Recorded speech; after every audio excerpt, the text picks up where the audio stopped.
Alright, another revision video for Year 10 and Year 11, the first one in a while. I apologise about that. This is the first in a series that I'm going to make kind of small bite-sized videos about Hitler's consolidation of power, the things he does early on to really consolidate his power and move from Chancellor to dictator, Führer of Germany.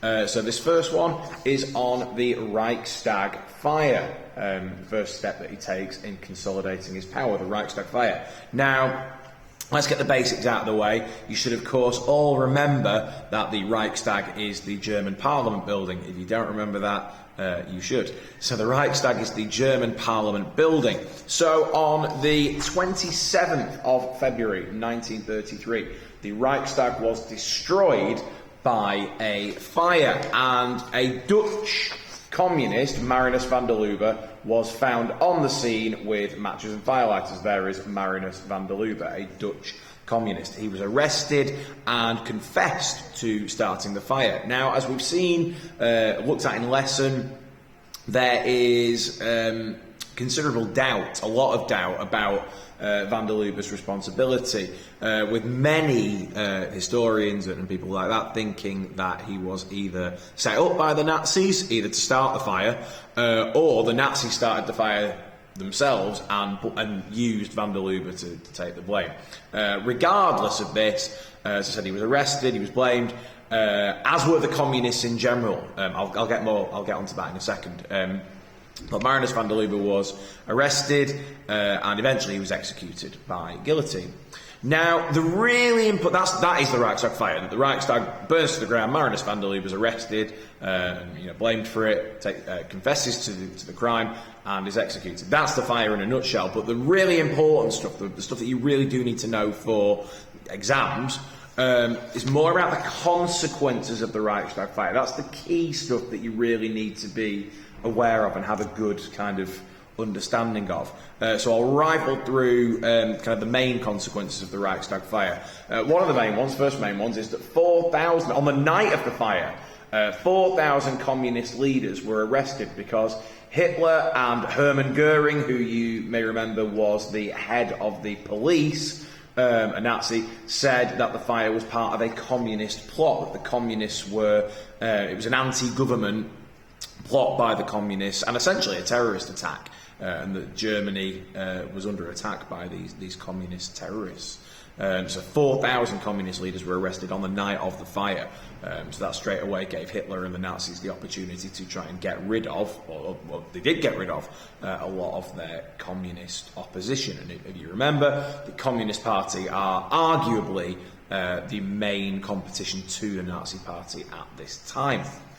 Another very significant consequence of the Reichstag fire was that Hitler persuaded President Hindenburg to give him emergency powers, and if you really want to kind of show off with your knowledge, that was called the Decree for the Protection of the People and State. Now, the important thing about these emergency powers is it gives the Nazis, well, the police, the power to search homes, to imprison people without trial, to break up meetings of other political parties, particularly the communists, to close down newspapers. Goering actually takes control of the state radio station. So these emergency powers give the Nazis kind of carte blanche to essentially do what they want, within reason, because of these emergency powers that Hindenburg has given Hitler. Speaking of Hindenburg, Hitler also managed to persuade Hindenburg to call an emergency election.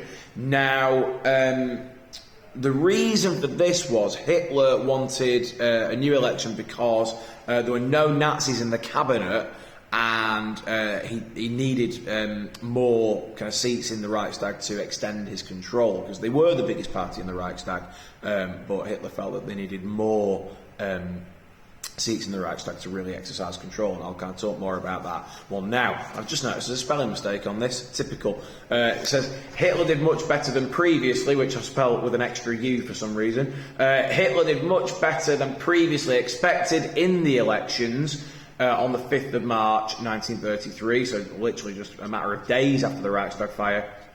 winning a 2/3 majority in the Reichstag. Now, I've put a little asterisk there because that's not strictly true. I've kind of fibbed a little bit there. The Nazis did do very well in this election. They won 288 seats, which was just under half of the seats in the Reichstag. However, and I'll get onto this in more detail when I talk about what happens next with the Enabling Act, Hitler was able to essentially gain a 2/3 majority by convincing parties like the Centre Party and the Nationalist Party to support him. So essentially he gains a 2/3 majority, even though the Nazis only won just under half of the seats. They also, if you remember, they also banned the Communist Party as well, so that kind of gets rid of 81 seats in the Reichstag. And just put down here, I'm sure you've read it already, this meant that he could pass the Enabling Act. That's the next thing that he does to consolidate his power, getting the Enabling Act passed. I will, of course, talk about that in the next video in this series. So that's the key stuff about the Reichstag fire. It's not so much knowing, you know, there's not much to know. The building burnt down and it was blamed on a communist. That was the fire. The really important stuff is the consequences of the Reichstag fire and how it helps Hitler consolidate his power. And those consequences that I've just been through are what he does to consolidate his power, to gain more power, to get rid of opposition and to strengthen his control of the government. So clearly the Reichstag fire was a crucial event in Hitler's consolidation of power, because it has those short-term consequences where he's able to, you know, use these emergency powers to kind of crush the communists and to call this election, and obviously the long-term consequences leading on to, as I say, the Enabling Act and everything that happens after that. So the next video, as I've said already, will be on the Enabling Act, the next big thing that Hitler does to consolidate his power. I'll get on with that as soon as possible. But as per usual, keep revising Year 10 and Year 11 especially. If you have any requests for any videos, either comment below or let me know when you see me around school. I'm going to try and really kind of up the levels of videos coming as we're getting closer and closer to the exams. But thank you for watching, thank you for listening, keep revising, and see you soon.